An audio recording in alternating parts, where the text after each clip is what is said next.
One of the most common things that I hear from people who buy a CNC is this.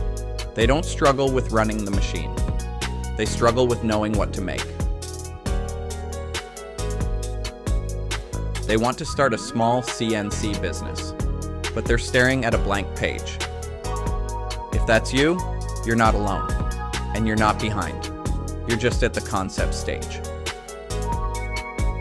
One simple starting point I really like is this. Make something you would buy if you didn't own a CNC machine. Not because it's guaranteed to be perfect, but because it gives you direction.